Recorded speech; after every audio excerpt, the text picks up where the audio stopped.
الحمد لله نحمده ونستعينه ونستغفره ونعوذ بالله من شرور أنفسنا ومن سيئات أعمالنا من يهده الله فلا مضل له ومن يضلله فلا هادي له وأشهد أن لا إله إلا الله وأشهد أن محمدًا عبده ورسوله يا أيها الذين آمنوا اتقوا الله حق تقاته ولا تموتن إلا وأنتم مسلمون يا أيها الناس اتقوا ربكم الذي خلقكم من نفس واحدة وخلق منها زوجها وبث منهما رجالا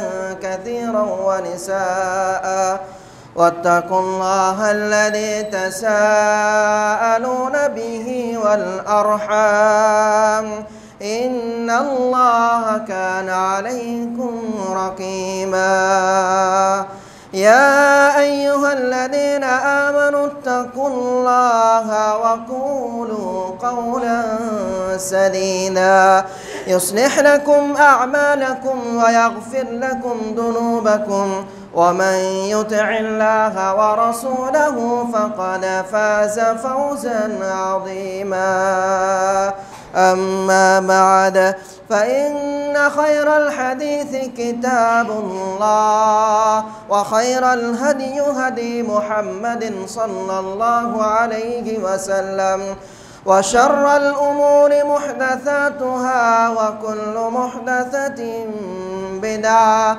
وكل بدعة ضلالة وكل ضلالة في النار أعوذ بالله من الشيطان الرجيم بسم الله الرحمن الرحيم إن الذين كفروا من أهل الكتاب والمشركين في نار جهنم خالدين فيها أولئك هم شر البرية إن الذين آمنوا وعملوا الصالحات أولئك هم خير البرية وقال النبي صلى الله عليه وسلم خيركم من تعلم القرآن وعلمه উপস্থিত সর্বাগ্রে মহান রব্বুল আলামিনের প্রশংসা জ্ঞাপন করি জিনার করুণায় আজকে আমরা এই পবিত্র দিনে জুমার মসজিদে জুমার 2 রাকাত সালাত আদায় করব মনে করে উপস্থিত হতে পেরেছি যিনি আমাদেরকে সর্বের সেরা অত্যুত্তম করে সৃষ্টি করেছেন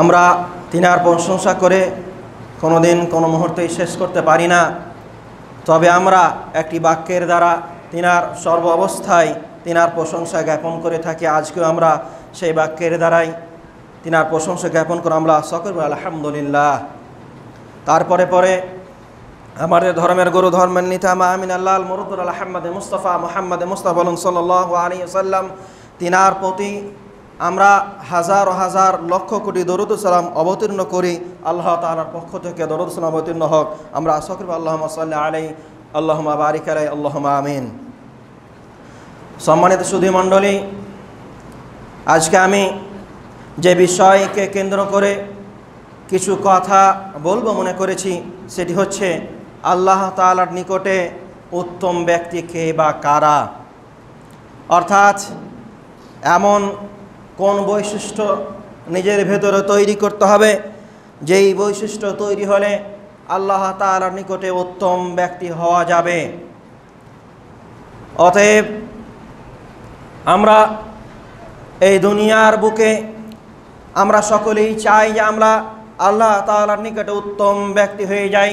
কিন্তু উত্তম ব্যক্তি হওয়ার জন্য যেই বৈশিষ্ট্য, যেই গুণগুলো আমাদের নিজের ভেতরে তৈরি করতে হবে, সেই গুণ থেকে, সেই বৈশিষ্ট্য থেকে আমরা অনেক দূরে থাকি।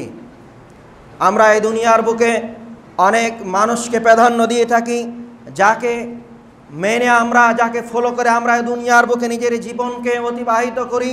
কিন্তু আসলেই কি তাকে মেনে আমরা নিজের জীবনকে সফলতার মধ্যে নিয়ে যাচ্ছি?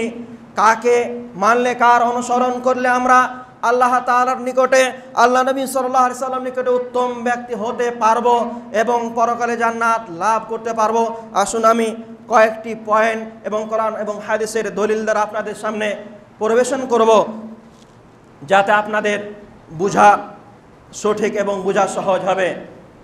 প্রথমত, আমরা যদি আল্লাহ তাআলার নিকটে উত্তম ব্যক্তি হতে চাই, আল্লাহ তাআলার নিকটে ভালো ব্যক্তি হতে চাই, তাহলে আমাদের সর্বপ্রথম যে বৈশিষ্ট্য নিজের ভেতরে তৈরি করতে হবে সেটি হচ্ছে আমাদেরকে পরিপূর্ণ ঈমান নিয়ে আসতে হবে।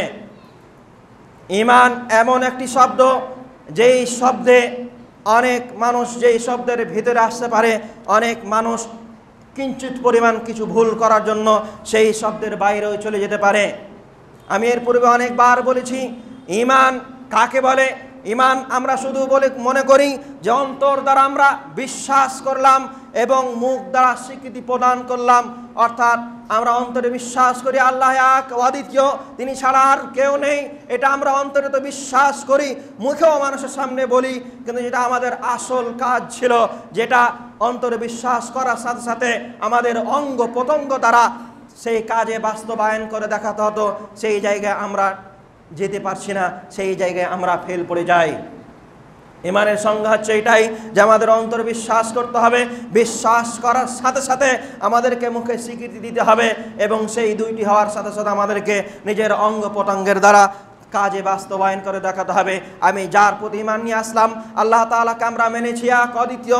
আল্লাহ তাআলার যে বিধান রয়েছে, আমরা আল্লাহ তাআলার নবীকে মেনেছি, আল্লাহর নবী যে বিধান দিয়েছেন যে আমাদেরকে দিনে 5 ওয়াক্ত সালাত আদায় করতে হবে, সেটা আমাদেরকে কাজে বাস্তবায়ন করতে হবে। যদি আমরা কাজে বাস্তবায়ন না করতে পারি, তাহলে আমরা এই ঈমানের সংজ্ঞা থেকে দূরে থাকতে পারি, দূরে সরে যেতে পারি।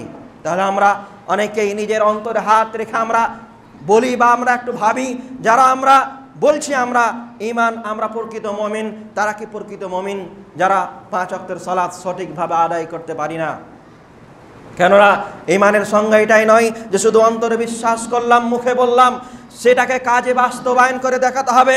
নামাজ, যে অঙ্গে দ্বারা নামাজ পড়া হয়, সে অঙ্গের দ্বারা এসে আপনাকে নামাজ পড়ে দেখাতে হবে। যে অঙ্গের দ্বারা আপনাকে যাকাত প্রদান করতে হয়, সে মতো আপনাকে যাকাত প্রদান করতে হবে। আপনার যদি ক্ষমতা থাকে তাহলে আপনাকে হজ করতে হবে এবং রমজান মাসের সিয়াম পালন করতে হবে। এটি আল্লাহ তাআলার বিধান ছিল। যে বিধান থেকে আপনাকে নিষেধ করেছে, সেই বিধানকে আপনি ছাড়তে পারেননি। আপনি মনে করছেন আমি প্রকৃত মুমিন, আমি ঈমান নিয়ে এসেছি, আমি কোনোদিন না কোনোদিন জান্নাত পাবো। আল্লাহ তাবারক ওয়া তাআলা বলছেন, ইন্নাল্লাযীনা কাফারু মিন আহলিল কিতাবি ওয়াল মুশরিকিনা ফী নারি জাহান্নামা খালিদিনা ফীহা উলাইকা হুম শাররুল বারিয়া। নিশ্চয়ই কাফেরদের মধ্যে এবং আহলে কিতাবদের মধ্যে, অর্থাৎ ইহুদ এবং নাসারাদের মধ্যে যারা কুফরি করেছে, তারা চিরকাল জাহান্নামে থাকবে, তারা সর্ব অবস্থায় সর্বদাই জাহান্নামে থাকবে। এরাই হচ্ছে সৃষ্টির নিকৃষ্ট। অর্থাৎ যারা আল্লাহকে মানে না, যারা আল্লাহ তাআলার সাথে কুফরি করে, যারা মুশরিক, যারা কাফের, যারা আল্লাহকে মেনে চলে না, আল্লাহ তাআলার কথা অনুযায়ী এই দুনিয়ার বুকে জীবন যাপন করে না, তারা এই সৃষ্টির মধ্যে নিকৃষ্ট। তা আমরা কি সৃষ্টির মধ্যে নিকৃষ্ট হতে চাই? যদি আমরা সৃষ্টির মধ্যে উত্তম হতে চাই, তাহলে আমাদের কি করতে হবে?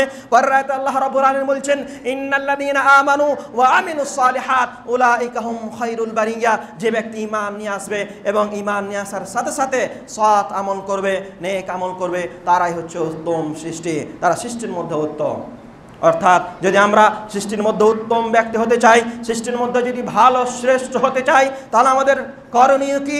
আমাদের ঈমান নিয়ে আসতে হবে এবং যেই বস্তুর প্রতি আমরা ঈমান নিয়ে আসবো, যেমনভাবে আমরা ঈমান নিয়ে আসবো, সে মতোই তার প্রতি আমল করে দেখাতে হবে, কাজে বাস্তবায়ন করতে হবে, তাহলে আমরা উত্তম ব্যক্তি হতে পারবো। নচেত আমাদের উত্তম ব্যক্তি হওয়া অনেক কঠিন হয়ে যাবে। এমতই যদি আমরা আল্লাহ তাআলার কাছে উত্তম ব্যক্তি হতে চাই, তাহলে আমাদেরকে নিজে শুধু ভালো হলে হবে না, মানুষকে ভালো কাজের দিকে আহ্বান করতে হবে। যখন আমরা নামাজের জন্য বেরিয়ে আসবো, আশেপাশে মানুষকে দেখবো তারা বসে রয়েছে, তাদেরকে আহ্বান করতে হবে, চলো ভাই, চলুন চাচা নামাজ পড়ে আসি। যদি আমরা এমতো আহ্বান করতে না পারি, শুধু একাই এসে যদি নামাজ পড়ে চলে যাই, আল্লাহ তাআলার কাছে উত্তম ব্যক্তি হতে পারবো না। কেননা শুধু নিজে একাই ভালো হলে হবে না, আমাদের সমাজকে, আমাদের আশেপাশে যারা রয়েছে তাদেরকে আল্লাহর পথে আহ্বান করতে হবে, ডাকার চেষ্টা করতে হবে। যদি আমরা বলতে পারি তাহলে বলতে হবে।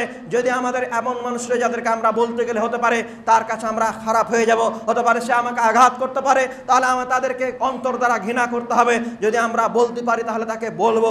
যদি বলার চার বেশি ক্ষমতা রাখি যে তাকে নিয়ে আসতে পারবো সাথে করে, যেমন আমাদের নিজের ছেলে হতে পারে, ছোট ভাই হতে পারে, অনেক মানুষ রয়েছে যাদেরকে আমরা সাথে করে নিয়ে আসতে পারি, জোর করে তাদেরকে সাথে নিয়ে আসতে হবে। এমতো করে আল্লাহ তাআলার পথে ডেকে নিয়ে আসতে হবে। আল্লাহ রাব্বুল আলামিন বলছেন, ওয়ামান আহসানু কাওলাম মিম্মান দাআ ইলাল্লাহ ওয়া আমিলা সালিহা ওয়া ক্বালা ইন্নানি মিনাল মুসলিমিন। তার চেয়ে আর কার কথা উত্তম হতে পারে যে ব্যক্তি মানুষকে আল্লাহর পথে আহ্বান করে এবং নিজে সৎ আমল করে এবং নিজে বলে আমি প্রকৃত মুসলিম, আমি মুসলিমদের অন্তর্ভুক্ত। অত্র আয়াতে আল্লাহ রাব্বুল আলামিন বলছেন, তার চেয়ে আর কার কথা উত্তম হতে পারে যে মানুষকে আল্লাহর পথে আহ্বান করে। যদি আমরা ভালো কথা বলতে চাই, আল্লাহ তাআলার কাছে ভালো হতে চাই, তাহলে আমাদেরকে মানুষকে আহ্বান করতে হবে। শুধু আহ্বান করলে হবে না, তার সাথে নিজে সৎ আমল করতে হবে এবং নিজেকে মনে করতে হবে যে আমি মুসলিমদের মধ্যে রয়েছি। অত্র আয়াত এটা আমাদের প্রমাণিত এটাই করে যে যদি আমরা আল্লাহ তাআলার কাছে উত্তম ব্যক্তি হতে চাই, নিজে সৎ আমল করতে হবে, মানুষকে আল্লাহর পথে আহ্বান করতে হবে, মানুষের সাথে ভালোভাবে কথা বলতে হবে। আমাদের মধ্যে অনেক মানুষ এমন রয়েছে যারা তো নিজে সৎ আমল করে, যারা তো নিজে আল্লাহ তাআলার বিধান অনুযায়ী নিজের জীবনকে অতিবাহিত করে, কিন্তু মানুষের সাথে যখন কথা বলে তখন সে নম্রভাবে কথা বলে না। আল্লাহ তাআলা অত্র আয়াতে এটাই বোঝাতে চাইলেন, যখন আপনি মানুষের সাথে কথা বলবেন, মানুষের সাথে চলাফেরা করবেন, তার সাথে ভালো কথা, উত্তমভাবে কথা বলতে হবে, মানুষকে হেনতন করলে হবে না।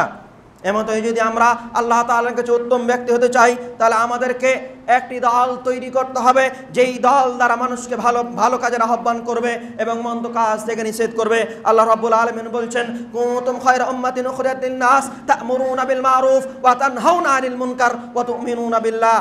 আল্লাহ রাব্বুল আলামিন বলছেন, তোমাদেরকে এই দুনিয়ার বুকে এই জন্য সৃষ্টি করা হয়েছে, এই দুনিয়ার বুকে তোমাদেরকে এই জন্য অভ্যুত্থান করা হয়েছে যেন তোমরা মানুষকে ভালো কাজের আদেশ করো এবং মন্দ কাজ থেকে নিষেধ করো এবং তোমরা নিজে আল্লাহ তাআলার প্রতি বিশ্বাস রাখো। আল্লাহ তাআলা আমাদেরকে সৃষ্টি করার উদ্দেশ্য হচ্ছে এটাই যে আমরা মানুষকে ভালো কাজের আদেশ করব এবং মন্দ কাজ থেকে বাধা প্রদান করব এবং আমরা নিজে মুমিনদের ঈমানের অন্তর্ভুক্ত থাকব, আমরা নিজে আল্লাহ তাআলাকে বিশ্বাস করব। যদি আমরা এই সমাজে দেখি কিছু মানুষ এমন রয়েছে যারা ভালো কাজ তো করে, কিন্তু তারা কোনোদিন চেষ্টা এটা করে না যে যারা করে না তাদেরকে ভালো কাজের দিকে আহ্বান করব, যারা খারাপ কাজ করে তাদেরকে কোনোদিন বাধা প্রদান করব। যদি আমরা একটি দল তৈরি করি, যারা আমরা ভালো কাজ করছি তারা সবাই মিলে যদি একটি দল তৈরি করি, যদি চাই যে মানুষকে ভালো কাজের দিকে আহ্বান করব, তবে সেই দল মানুষকে ভালো কাজের দিকে আহ্বান করতে পারে, কিন্তু তার সময় নেই। সেই দুনিয়ার বুকে এমন ব্যস্ত হয়ে গিয়েছে, দুনিয়ার বুকে এমন ছুটে বেড়াচ্ছে, তার কাছে মানুষকে ভালো কাজের দিকে আহ্বান করবে সেই সময় আর বের করতে পারে না। কিন্তু আল্লাহ তাআলা আমাদেরকে সৃষ্টি করেছেন এই জন্যই, যারা আমরা ভালো কাজ করি তাদেরকে মানুষকে আরও চেষ্টা করতে হবে, যারা করে না তাদেরকে ভালো কাজে দিয়ে আহ্বান করতে হবে, নচেত আমরা আল্লাহ তাআলার কাছে উত্তম ব্যক্তি হতে পারি না। যদি আমরা আল্লাহ তাআলার কাছে উত্তম ব্যক্তি না হতে পারি, তাহলে আমরা পরকালে জান্নাত লাভ করতে পারি না। এমতই যদি আমরা আল্লাহ তাআলার কাছে উত্তম ব্যক্তি হতে চাই, তাহলে আমাদেরকে মুত্তাকি পরেজগার হতে হবে। যদি আমরা মুত্তাকি পরেজগার হতে না পারি, তাকওয়া অবলম্বন করতে না পারি, তাহলে আমরা আল্লাহ তাআলার কাছে উত্তম ব্যক্তি হতে পারি না। তাকওয়া কি জিনিস, ভয় কি জিনিস, এর আগে মনে হয় একদিন বলেছিলাম যে ভয় মানে এটাই যে আল্লাহ তাআলা যা বিধান দিয়েছে এবং যা থেকে নিষেধ করেছেন তা পুঙ্খানুভাবে মেনে চলার নাম হচ্ছে ভয়। যদি আমরা আমাদের দ্বারাই কোনো গুনাহ হয়ে যায়, সঙ্গে সঙ্গে এসে তওবা করা, এটাই হচ্ছে আল্লাহ তাআলাকে ভয় করে চলা। যদি আমরা গুনাহ করতেই থাকি, তওবা করার কোনো দিন সুযোগ হয় না, তাহলে আমাদের এটা মুত্তাকি আমরা ভয় আমরা কে করি না, আমরা তাকওয়া অবলম্বন করতে পারিনি, আমরা মুত্তাকি নই। আল্লাহ রাব্বুল আলামিন বলছেন, ইয়া আইয়ুহান নাস ইন্না খালাকনাকুম মিন যাকারিন ওয়া উনসা ওয়া জাআলনাকুম শুউবান ওয়া কাবাইলা লিতাআরাফু ইন্না আকরামাকুম ইনদাল্লাহি আতকাকুম। আল্লাহ রাব্বুল আলামিন বলছেন, হে মানুষ, তোমাদেরকে আমি একটি পুরুষ এবং একটি মহিলা থেকে সৃষ্টি করেছি এবং তোমাদেরকে দলে দলে বিভক্ত করে দিয়েছি, এই জন্যই যে তোমাদেরকে আমি যেন তোমাদেরকে চিনতে পারি তোমরা কোন পথ অবলম্বন হচ্ছ। এবং তারপর আল্লাহ রাব্বুল আলামিন বলছেন, ইন্না আকরামাকুম ইনদাল্লাহি আতকাকুম, আল্লাহ তাআলার নিকটে সর্বোত্তম ব্যক্তি সেই ব্যক্তি যে আল্লাহকে বেশি ভয় করে চলে। যদি আমরা আল্লাহ তাআলার নিকটে উত্তম ব্যক্তি হতে চাই, তাহলে আমরা আমাদেরকে আল্লাহ তাআলাকে বেশি বেশি ভয় করে চলতে হবে। আল্লাহ তাআলা নিজ ইচ্ছায় আমাদেরকে দলে বিভক্ত করেছেন, এই জন্যই আল্লাহ তাআলা দেখতে চাচ্ছেন যে কোন দলটি আমাকে মেনে চলে, কোন দল আমাকে ভয় করে চলে এবং কোন দল আমাকে এড়িয়ে চলে। দুনিয়ার বুকে দুনিয়া পাওয়ার জন্য দুনিয়ার বুকে ছেড়ে বেড়াই, আল্লাহ তাআলা আমাদেরকে দেখতে চাচ্ছেন।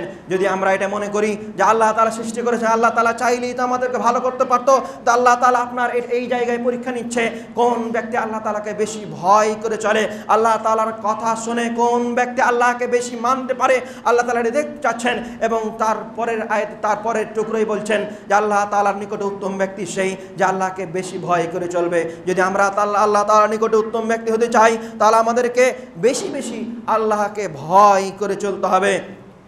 এমতই আল্লাহ তাআলার নিকটে উত্তম ব্যক্তি সেই যেই ব্যক্তি নিজে কোরআন শিখে এবং অপরজনকে কোরআন শিক্ষা দেয়। আল্লাহ রাসূল সাল্লাল্লাহু আলাইহি সাল্লাম বলছেন, খায়রুকুম মান তাআল্লামাল কোরআন ওয়া আল্লামা, যে ওই ব্যক্তি আল্লাহ তাআলার নিকটে উত্তম ব্যক্তি যেই নিজে কোরআনকে শিখে এবং অপরজনকে কোরআন শিক্ষা দেয়। যদি আমরা আল্লাহ তাআলার নিকটে উত্তম ব্যক্তি হতে চাই, তাহলে আমাদেরকে কোরআন শুদ্ধভাবে শিখতে হবে এবং নিজে শুধু শিখলে হবে না, পরের যা আমার পরে আসবে তাদেরকে কোরআন শুদ্ধভাবে শেখাতে হবে। তবে এটা নয় যে শুধু কোরআন পড়তে শিখবো, কোরআনকে শুদ্ধভাবে পড়ে নিয়েই কোরআনটা শুদ্ধভাবে পড়তে শিখিয়ে দেবে, এটা নয়। এটা তো একটা পার্ট কোরআনের, যে কোরআনকে আমাদেরকে শুদ্ধভাবে পড়তে শিখতে হবে, কিন্তু কোরআন কি বলতে চাইছে, কোরআন কি বলতে চেয়েছে সেইটাকে আমাদেরকে বুঝতে হবে এবং সেই অনুযায়ী মানুষকে বুঝাতে হবে। এটাই হচ্ছে কোরআনের শিক্ষাকারী। কিন্তু আমরা অনেকেই মনে করি যে আমরা শুধু কোরআনটা কোনোভাবে পড়তে শিখে নিলাম এবং সেই মতো আমরা মানুষকে শিখিয়ে দিলাম, সেটাই আমরা সফলতা পেয়ে যাব। এটা আসল সফলতা নয়। কোরআন আল্লাহ তাআলা এই জন্য সৃষ্টি করেছে যে কোরআন মানুষ বুঝবে এবং কোরআন অনুযায়ী নিজের জীবন যাপন করবে, কোরআন অনুযায়ী নিজের জীবনকে অতিবাহিত করবে। কিন্তু আমরা অনেক মানুষ এর পিছনে ছুটে বেড়াই যে আমরা কোনো মতো কোরআনকে পড়তে শিখে নিই এবং কোরআন সেই মতো শিখেই আমরা থেকে যাই। আমরা অনেকেই তো কোরআন শিখি, কোরআন বুঝতেও শিখি, কিন্তু মানুষকে বোঝানোর চেষ্টা করি না। যদি আমরা শুধু নিজেই শিখে থেকে যাই, মানুষকে না বুঝাই, তাহলে আমরা আল্লাহ তাআলার নিকটে উত্তম ব্যক্তি হতে পারি না। যদি আমরা আল্লাহ তাআলার নিকটে উত্তম ব্যক্তি হতে চাই, তাহলে কোরআনকে আমাদের বুঝতে হবে, মানুষকে বোঝাতে হবে। দুঃখের বিষয় এটাই যে আমার মধ্যে অনেক মানুষ এমনও রয়েছে যারা এখন পর্যন্ত কোরআনটা পড়তেই জানে না। শুদ্ধ তো পড়া দূরের কথা, শুদ্ধ তো কীভাবে পড়তে হয় সেটা তো বুঝে না। তো কোরআন যে পড়তে হবে, কোরআনে যে কি কি অক্ষর আছে, আরবি শব্দ কয়টি অক্ষর রয়েছে, এটাও অনেক মানুষ জানে না। যদি আমরা এখনো আরবি শব্দ কয়টি, কোরআন পড়তে যদি আমরা এখনো না জানি, তাহলে আমরা নিজেকে মুমিন কিভাবে ভাবছি? আমরা মনে করি অনেক বয়স হয়ে গেছে, এখন কি করে শিখবো? শেখার জন্য কোনো বয়স নেই। যদি চাই তাহলে আমরা শিখতে পারি। আমরা প্রত্যেকটা মসজিদে আমরা ইমাম রাখি, এই জন্যই যে তার পেছনে আমরা নামাজ পড়বো। কোনোদিন এটা চেষ্টা করি না যে নামাজ পড়ে 10 মিনিট সময় দিয়ে তার কাছে কোরআনটা শেখার চেষ্টা করব। দুঃখের বিষয় এটাই যে সালাম ফেরানোর সাথে সাথে অনেক মানুষ সালাম ফেরানো শেষ হওয়ার পূর্বে অনেক মানুষ তৈরি থাকে যে সালাম ফেরানো শেষ হলে আমরা মসজিদ থেকে বেরিয়ে যাব। সে বাড়িতে কাজ রেখে আসে, কাজ বেঁধে আসে, নামাজ পড়ে এসে আমাকে এই কাজটি করতে হবে। কিন্তু সে আল্লাহ তাআলার জন্য, যেই আল্লাহ তাবারক ওয়া তাআলা আমাদেরকে একটি পবিত্র গ্রন্থ দিয়েছে, যেই গ্রন্থ অনুযায়ী নিজের জীবনকে অতিবাহিত করতে হবে, সেই গ্রন্থটি আমরা বোঝার চেষ্টা করি না। আমরা এই জুমার দ্বারা কতটুকু বুঝতে পারবো, এই জুমার খুতবা শুনে আমরা কতটুকু বুঝি? যদি আমরা নিজে যারা যেই ভাষায় জানি না কেন, সেই ভাষায় যদি আমরা কোরআনটি শুদ্ধভাবে শেখার চেষ্টা করি, তাহলে আমরা শিখতে পারবো, কিন্তু আমাদের শেখার চেষ্টা নেই। আমি অনুরোধ এটাই করব, যারা কোরআন পড়তে জানি তারা কোরআনকে বোঝার চেষ্টা করব, যারা কোরআন পড়তে জানি না তারা কোরআনকে সর্বপ্রথম কোরআনকে পড়ার চেষ্টা করবেন, যারা পড়তে জানেন তারা শুদ্ধভাবে পড়ার চেষ্টা করবেন। আমাদের মধ্যে অনেক মানুষ, অনেক আলেম, অনেক হাফেজ এমন রয়েছে যারা আপনাকে কোরআন শিখাতে পারে। যদি আপনি চেষ্টা করেন তাহলে শিখতে পারবেন। আপনার চেষ্টা ছাড়া কোনো কাজ হতে পারে না। এমতই যদি আপনি আল্লাহ তাআলার কাছে উত্তম ব্যক্তি হতে চান, তাহলে আপনার জিহ্বা এবং হাত দ্বারা কোনো মানুষকে কষ্ট দিতে হবে না। আল্লাহ রাসূল সাল্লাল্লাহু আলাইহি ওয়াসাল্লামকে একদিন প্রশ্ন করা হলো, আইয়ুল মুসলিমিনা খায়র? রাসূলুল্লাহ সাল্লাল্লাহু আলাইহি ওয়াসাল্লাম বললেন, ক্বাল মান সালিমাল মুসলিমুনা মিন লিসানিহি ওয়া ইয়াদিহি। মুসলিমদের মধ্যে উত্তম ব্যক্তিকে? রাসূলুল্লাহ সাল্লাল্লাহু আলাইহি ওয়াসাল্লাম বললেন, মুসলিমদের মধ্যে উত্তম ব্যক্তি সেই যার হাত এবং জিহ্বা দ্বারা মানুষ নিরাপদ থাকে। হাত এবং জিহ্বা দ্বারা মানুষ নিরাপদ কি করে থাকবে? অর্থাৎ আপনি হাত দ্বারা এমন কোনো কাজ করতে পারেন না যেই কাজের বিনিময়ে, যেই কাজের জন্য অন্য কোনো মুসলিম আঘাত পাবে, অন্য কোনো মুসলিম কষ্ট পাবে। এবং জিহ্বা দ্বারা এমন কোনো কথা বলতে পারেন না যেই কথার মাধ্যমে অন্য কোনো মুসলিম কষ্ট পাবে, অন্য কোনো ভাই কষ্ট পাবে। যদি আপনি এই মতো দুনিয়ার বুকে নিজের হাতকে এবং জিহ্বাকে নিজের আয়ত্তে রাখতে পারেন, তাহলে আল্লাহ তাআলার নিকটে আপনি উত্তম ব্যক্তি হতে পারবেন, নচেত আপনি আল্লাহ তাআলাকে উত্তম ব্যক্তি হতে পারেন না। আমরা হাত দ্বারা প্রতিদিন প্রতি সময় এমন কিছু কাজ করি যেই কাজের দ্বারা অনেক মানুষ কষ্ট পেয়ে থাকে। আমরা হাত দিয়ে শুধু মানুষকে মারলেই কষ্ট নয়, হাত দিয়ে এমন কিছু কাজ করি, এমন কিছু রাস্তায় রেখে দিই, এমন কোনো জায়গায় কাজ করে আসি যেই কাজের মাধ্যমে মানুষ কষ্ট পায়, তাহলে আপনি আল্লাহ তাআলার কাছে উত্তম ব্যক্তি হতে পারেন না। আমরা মানুষের সামনে এমনভাবে কথা বলি, এমন তীক্ষ্ণ ভাষায় আমরা মানুষের সাথে কথা বলি যেই কথার মাধ্যমে অনেক মানুষ কষ্ট পেয়ে থাকে, অনেক মানুষ দুঃখে থাকে, অনেক মানুষের অন্তরে আঘাত পেয়ে যায়, তাহলে আপনি আল্লাহ তাআলাকে উত্তম ব্যক্তি হতে পারবেন না। হতে পারে সেই মানুষ আপনাকে এমন কথা বলে দিয়েছে, সেই কথার মাধ্যমে আপনার কষ্ট হয়েছে, যদি আপনি পাল্টে তাকে কষ্ট দিয়ে দেন, তাহলে আপনি আল্লাহ তাআলাকে উত্তম ব্যক্তি হতে পারেন না। আপনার উচিত হবে সেই জায়গা তাকে ক্ষমা করে দিয়ে আপনাকে আগে বেড়ে যাওয়া। অতএব আমাদের উচিত এটা হবে যে আমরা দুনিয়ার বুকে এমনভাবে জীবনযাপন করব, এমনভাবে নিজের হাতকে ব্যবহার করব, এমনভাবে নিজের জিহ্বা দ্বারা কথা বলবো যেই দ্বারা কোনো মানুষ, কোনো মুসলিম ব্যক্তি, নিজের কোনো ভাই কষ্ট না পায়। যদি কোনো মানুষ কষ্ট পেয়ে যায়, তাহলে আপনি আল্লাহ তাআলার কিছু উত্তম ব্যক্তি হতে পারেন না। এরপরে তিনটি এমন পরস্পর বিষয় রয়েছে যেটি আমাদের পারিবারিকের সঙ্গে সম্পর্ক। অর্থাৎ আপনি যদি আল্লাহ তাআলার কাছে উত্তম ব্যক্তি হতে চান, তাহলে আপনাকে সর্বপ্রথম নিজ স্ত্রীর কাছে উত্তম ব্যক্তি হতে হবে। কেননা আপনার গোপনীয় কথা, আপনার অন্তরের কথা, আপনার ভিতরের কথা সব থেকে বেশি যে জানে সেটি হচ্ছে আপনার স্ত্রী। কেননা আপনি সবচেয়ে যেই অন্তরের কাছে, আপনার সবচেয়ে কাছের মানুষ হচ্ছে আপনার স্ত্রী। তারপরে আপনার কথা সবচেয়ে যে বেশি জানে আপনার পরিবারের মানুষ, আপনার ভাই, আপনার বাবা মা, আপনার বোন। তারপরে আপনার কথা যে জানবে আপনার প্রতিবেশী, আপনার সমাজ, আপনার সবচেয়ে ভুলগুলো বেশি দেখবে। এই জন্য রাসূলুল্লাহ সাল্লাল্লাহু আলাইহি ওয়াসাল্লাম সেই কথাকে তিনটি পরস্পর বলতে গিয়ে বলছেন যে আপনি যদি আল্লাহ তাআলার নিকটে উত্তম ব্যক্তি হতে চান, তাহলে আপনাকে সর্বপ্রথম আপনার স্ত্রীর কাছে উত্তম হতে হবে। আপনার স্ত্রী যদি বলে এই স্বামী, আমি উত্তম একটি স্বামী পেয়েছি, এই স্বামীর কাছ থেকে কোনোদিন আঘাত পাই না, তবে আপনি আল্লাহ তাআলাকে উত্তম ব্যক্তি হতে পারবেন। রাসূলুল্লাহ সাল্লাল্লাহু আলাইহি ওয়াসাল্লাম বলছেন, আকমারুল মুমিনিনা ঈমানা আহসানুহুম খুলুকা ওয়া খিয়ারুকুম খিয়ারুহুম লিনিসাইহিম।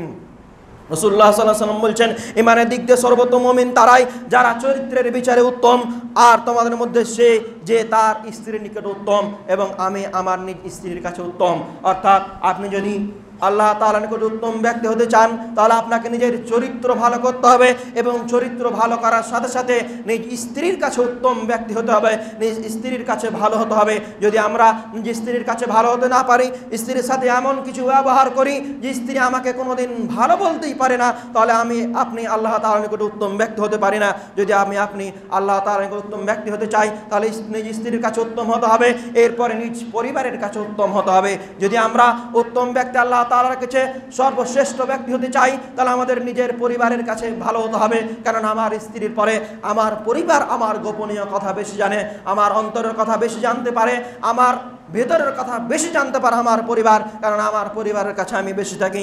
রাসূলুল্লাহ সাল্লাল্লাহু আলাইহি ওয়াসাল্লাম বলছেন, খায়রুকুম লি আহলি ওয়া আনা খায়রুকুম লি আহলি।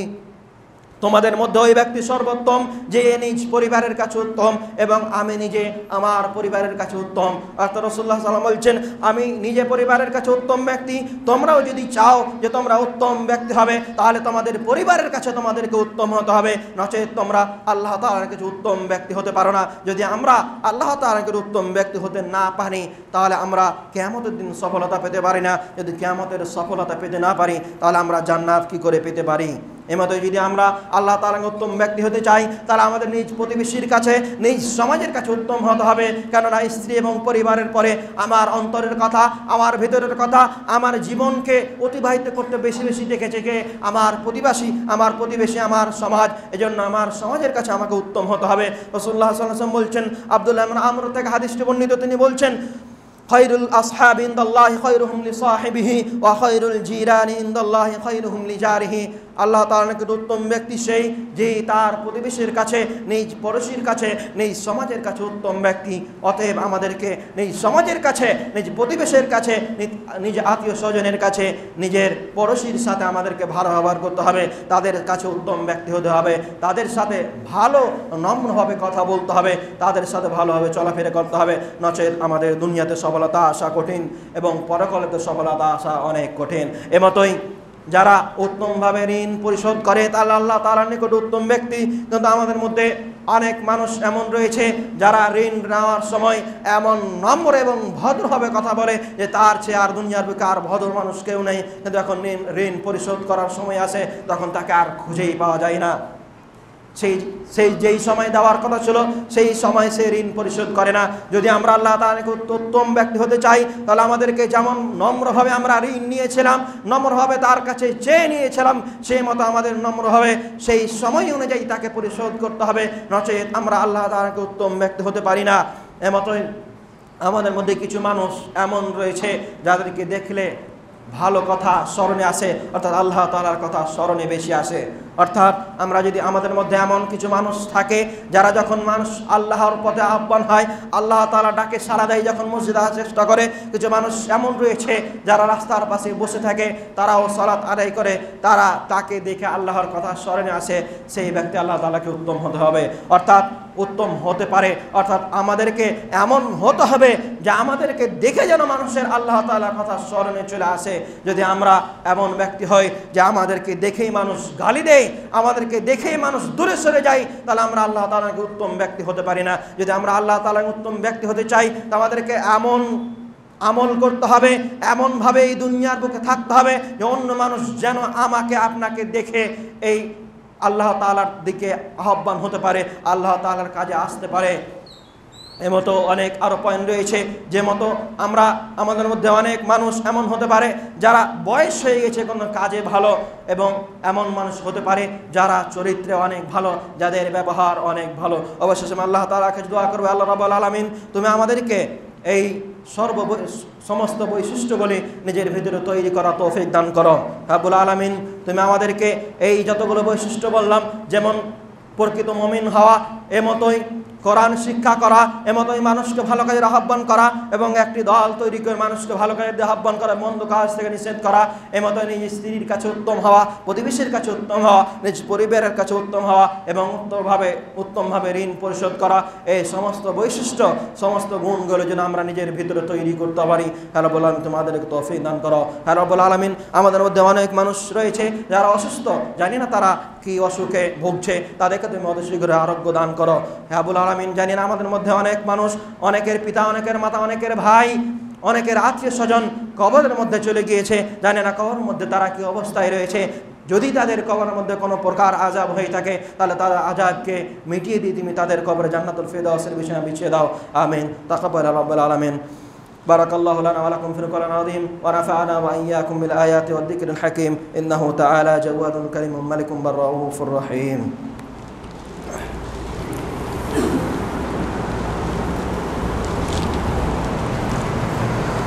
الحمد لله الذي هدانا لهذا وما كنا لنهتدي لولا أن هدانا الله. أما بعد أعوذ بالله من الشيطان الرجيم. بسم الله الرحمن الرحيم. إن الصلاة كانت على المؤمنين كتابا موقوتا.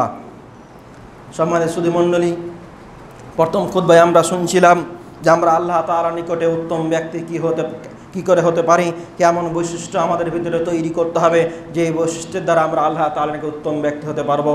দ্বিতীয় খুতবায় যে আয়াতটি আমি পড়েছি, এই জন্যই পড়েছি যে দুইটি খুতবা এই জন্যই দেওয়া হয়। দ্বিতীয় খুতবায় এমন কিছু কথা বলতে হবে যে এই কথাগুলো মানুষ সঙ্গে করে নিয়ে যাবে, তার প্রতি আমল করার চেষ্টা করবে।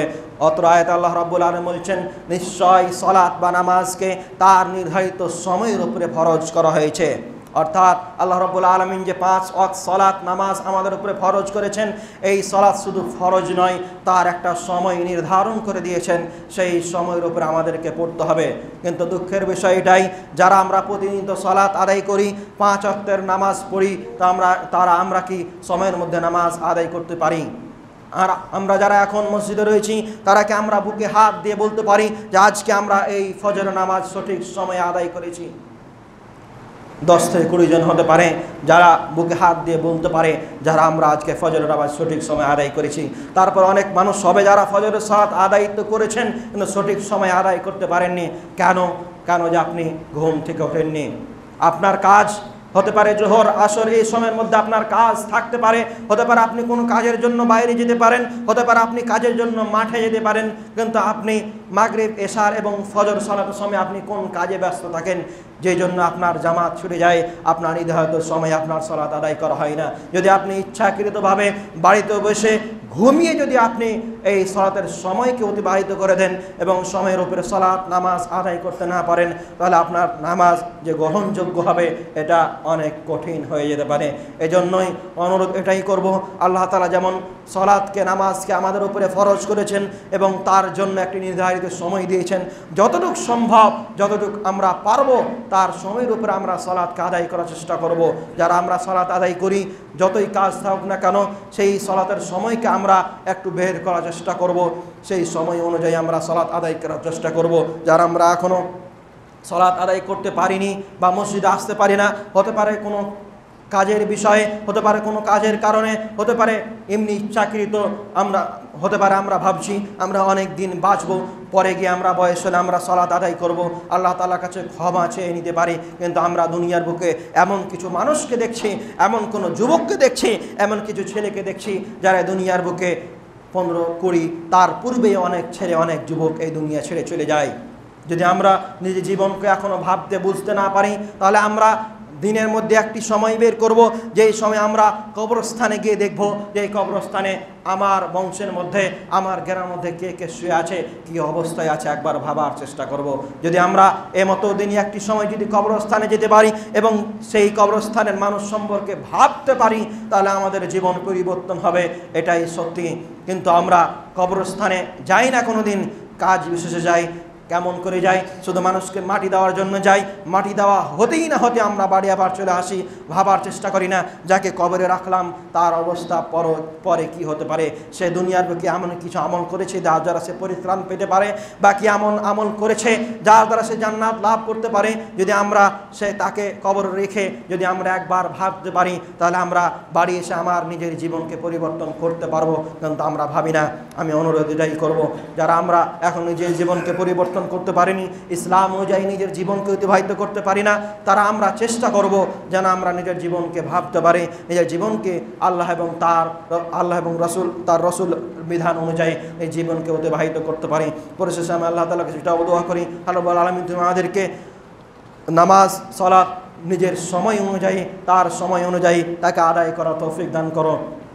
রব্বুল আলামিন, যারা আমরা এখনও নিজের জীবনকে ভাবতে পারি না, নিজের জীবন নিয়ে যেন একটু ভাবার চেষ্টা করি, নিজের জীবনকে যেন একটু ভাবতে পারি। দিনে আমরা একবার হিসাব করব যে আমরা কি কি এমন কাজ করেছি যে কাজ দ্বারা আমরা জান্নাত পেতে পারি, যে কাজ দ্বারা আমরা সফলতা পেতে পারি। আমরা দুনিয়ার বুকেতে অনেক জিনিসের হিসাব করি, আমরা লিখে হিসাব করি যে এই দ্বারা এতটুকু ইনকাম হলো, এতটুকু আমাদের আয় হলো, এতটুকু ব্যয় হলো, কিন্তু আমরা নিজের জীবন নিয়ে কোনোদিন ভেবেছি যে এই কাজ করছে এই দ্বারা আমি জান্নাত পেতে পারি, এবং এমন কাজ করি যে এই কাজ আমার এই জান্নাতের ছোট কাজটিকে আমার ঠেকিয়ে দিতে পারে। যদি আমরা একটু হিসাব করতাম তাহলে হতে পারে আমার জীবন পরিবর্তন হতো। অবশ্যই আল্লাহ তাআলার এটাও দোয়া করি যেন আমরা নিজের জীবনকে একটু ভাবতে পারি, একটু হিসাব করতে পারি, এবং তারপরে আমরা নিজের জীবন আল্লাহ তাআলার এবং তার রাসূল অনুযায়ী নিজের জীবন অতিবাহিত করতে পারি। আমিন। তাকাব্বাল رب العالمين. أقول قولي هذا أستغفر الله لي ولكم ولسائر المسلمين.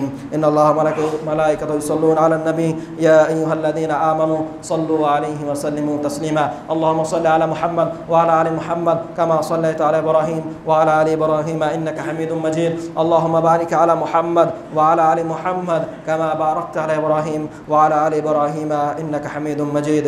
سبحان ربك رب العزة عما يصفون وسلام على المرسلين والحمد لله رب العالمين. أقيموا الصلاة.